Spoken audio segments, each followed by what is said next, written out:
So today I got a package.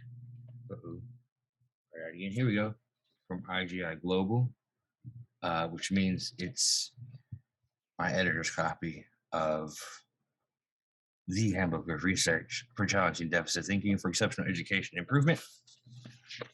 And I wanted to record the opening it, my own keepsake, and also to share with every contributor that you gotta go get emotional, right? Every contributor that put their heart and soul into this project that allowed me to lead them, support them through life during the project, connections after, friendships after and during, and really creating a movement within our spaces, a movement within ourselves, right? To challenge our own deficit thinking, that of our colleagues, our institutions, the institution. So here goes. Got my girl Bella beside me. She's knocked out. We just had medicine post surgery, so stitches come out tomorrow. Take this back. What do you think? Non-urgent conforming, right? Pretty a day. Let's see. Hey, baby girl.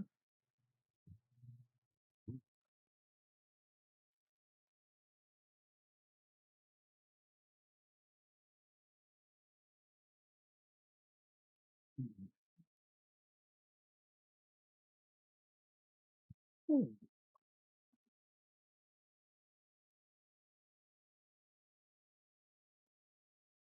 here's the book. Challenging deficit thinking. I got my name on the book. Got my name on the book. Just so many contributors, editors.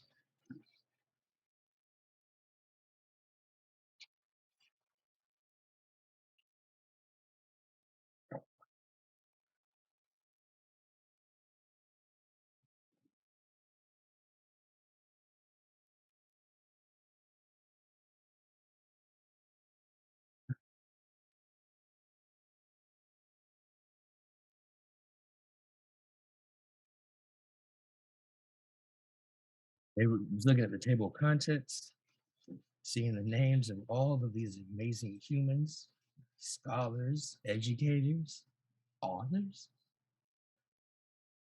in print, in a whole hardback book.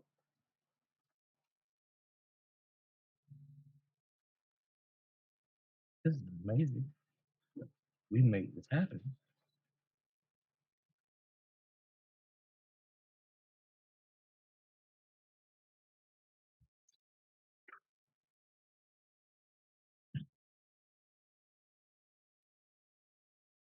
Um,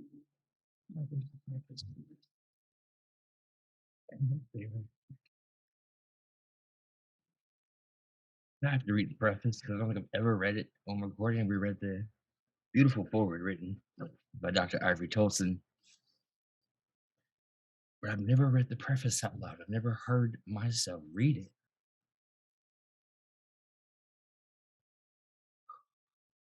This book is a milestone in an accidental career that led me to finding my purpose as an educator and human.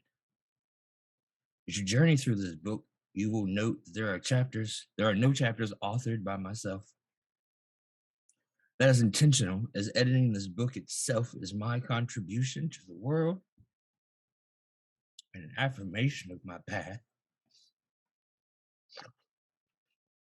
This text is a collection of voices, minds, and hearts of humans that see the potential when others do not.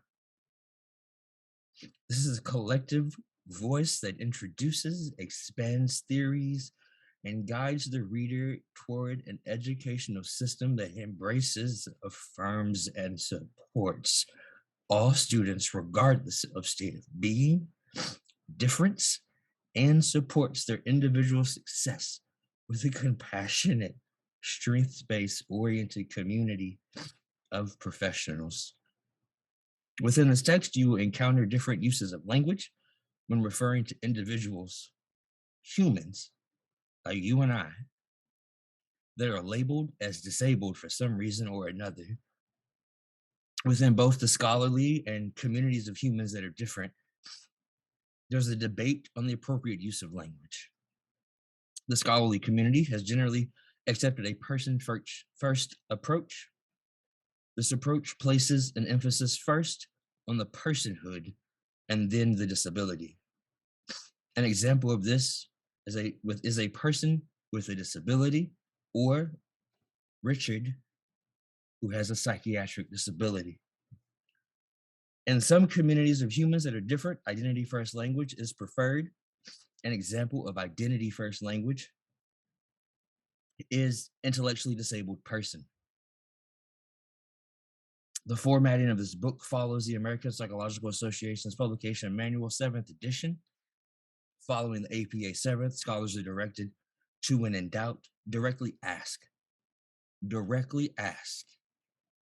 those being referred to what they would like used.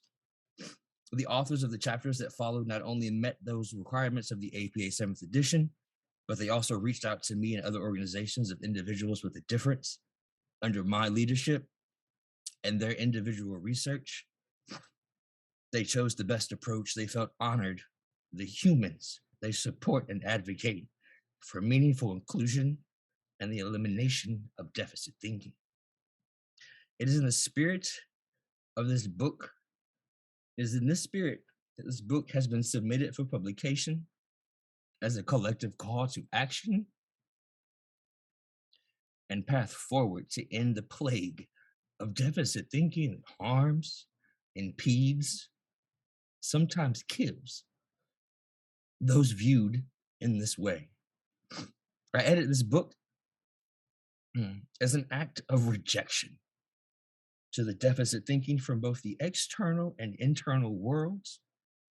And I feel secure in saying that the authors that you will read reject imposter syndrome and oppression and wholeheartedly choose affirmation to liberation, support, and growth.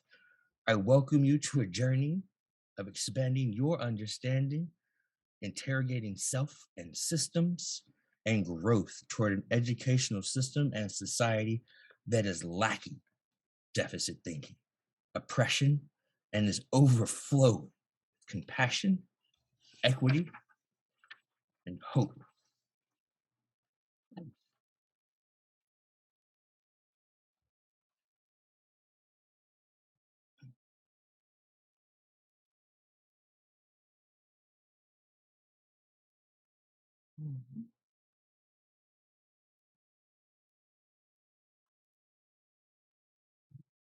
I keep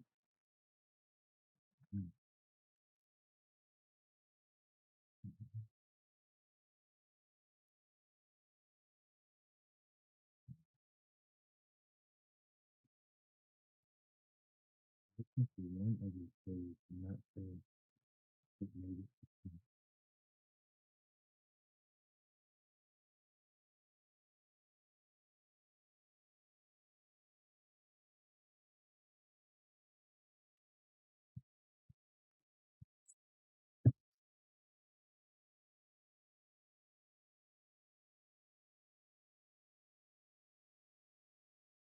Y'all, our book is 534 pages.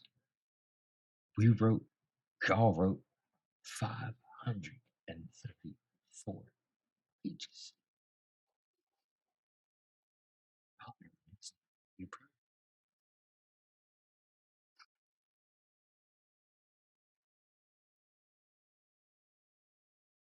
reference section alone is my academic heart is smiling. Look at this. Look at this.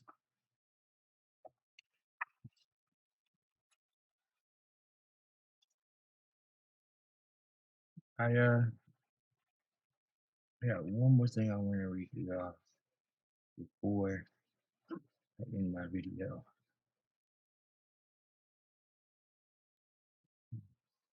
I just passed.